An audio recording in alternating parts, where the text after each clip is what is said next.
Look at this Edward Cullen-ass Pinocchio over here. I'm Jamie Latour, and here are some first impressions of the Lies of P demo.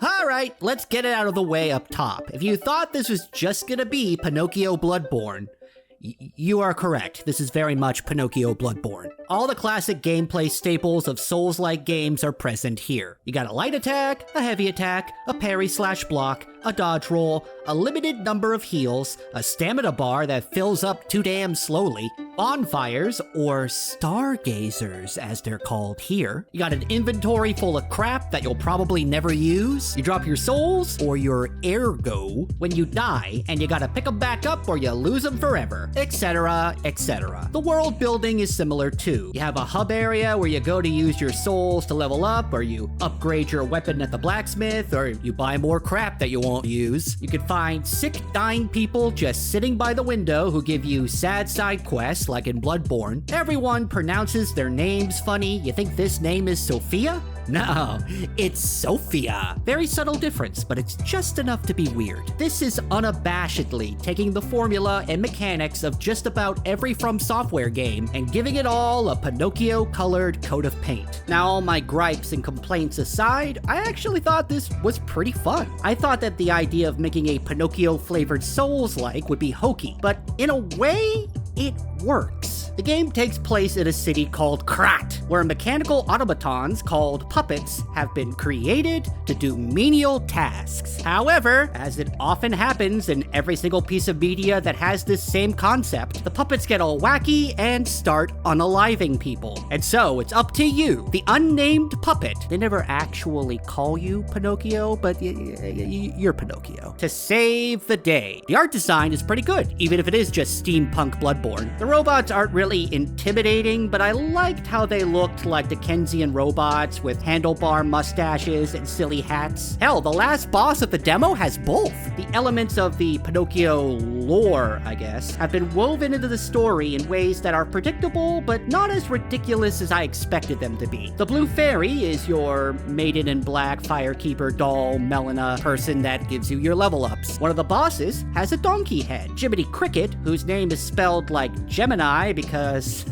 like I said, you gotta have silly names, is a little robo-lantern that tells you where to go and literally lights your way. There's even little touches like the loading bar being Pinocchio's nose that grows. That's great. I have no notes on that. Speaking of lying, that's a gameplay mechanic that I don't quite understand yet. Throughout the game, you will be given dialogue options where you can either tell the truth or lie. It's stated in the game that you are the only puppet that can lie, as every other puppet is incapable of doing so. You need to lie to get into the hotel, which is the hub area. But you also can lie during a side quest with a diseased woman looking for her baby whose eyesight is failing. You could give her a doll instead of her baby. After that, you then get a chance to either tell the truth and tell her that it's a doll, or lie, and I think that's supposed to say she's a cute baby, but instead it just says, she's cute, baby! When you lie, it says your springs are reacting, which could affect gameplay, the story, or maybe even both. It's intriguing and possibly the most interesting mechanic that could set this game apart from other Souls-likes. Now, there are some different ideas that developer NeoWiz put into this game. The people who made Lies of P are called NeoWiz.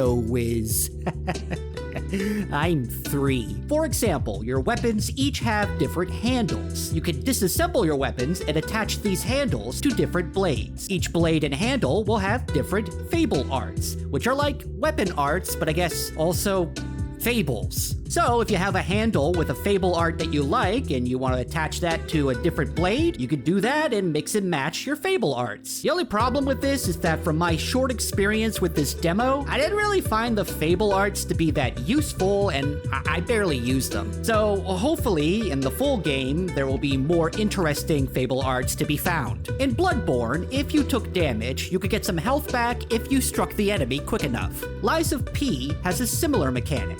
If you block an attack, you still take damage. But if you hit the enemy shortly after you've blocked, you'll get that health back. If you parry, or perfect guard as it's called here, you don't take damage at all, and you deflect the enemy's attack. For some enemies, this means that you can stun them and even break their weapons. So you got some interesting defensive options, although I gotta say, I didn't really like the feel of this game's dodge roll. I thought it was a little hard to tell if I could dodge through attacks like in a regular Souls game, or if I was just meant to use the roll to get out of the way. There's also a little bit of Sekiro in this game too. You have a mechanical arm that can be swapped out for different abilities. There weren't many examples of this in the demo, but you do get like a scorpion hand that allows you to pull enemies in. That was kind of neat. And much like how you could open up enemies for critical attacks by reducing their posture in Sekiro, in Lies of P, when you hit an enemy enough times, you can induce a groggy state. This means that their health bar turns white, and if you hit them with a charged heavy attack, they'll become stunned, and then that will leave them open for a critical attack. This version of this mechanic is kind of odd, because when they're stunned, there will be a specific spot that will appear on the ground that you need to attack them from to get the critical hit, which can kind of suck if you're out of position and you can't make it to that spot in time before they recover. Aside from leveling up, improving your weapon, and talking to this lady in a wheelchair, you can also get additional upgrades at the hub area when Geppetto arrives. He'll let you use this freaky torture chair to upgrade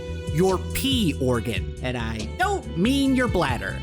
They're making it too easy to make pee jokes. They have to know what they're doing. This unlocks when the demo is more or less over, so I didn't get to fool around with it very much, but it looks like you use materials called quartz to add buffs to certain branches along this upgrade tree. And then that will then unlock another bigger buff. So by adding this increase ergo upon defeating an enemy buff, and this increase groggy duration buff to this branch, I gain another heal, or another pulse cell. Now, the game mechanic that I'm the most worried about is the weapon durability system. Boy, if you don't like it when your weapons break, you might get pretty annoyed with this. During combat, there's a little meter over here that goes down as you use your weapon. To prevent your weapon from breaking, you need to use your grinder to repair its durability. Now, it didn't happen to me because I'm a good boy and I fix my weapons. But according to this loading screen tip, if a weapon hits 0 durability, it'll break. I don't know if that means a permanent break or if you have to go back to the blacksmith lady to get it fixed, but either way, having to back out of a fight to grind your weapon seems like something that could become a chore in later stages. Overall, I kinda like this demo. The whole idea of a dark,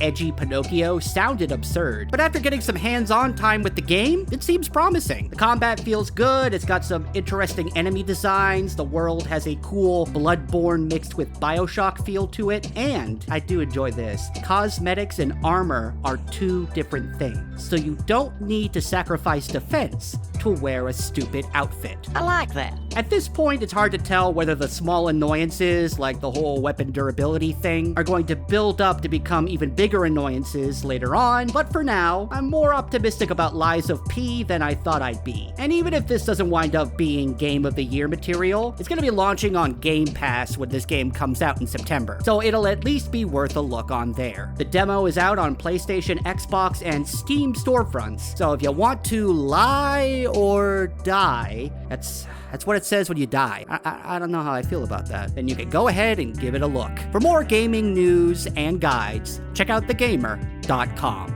Thanks for watching, and we'll see you next time.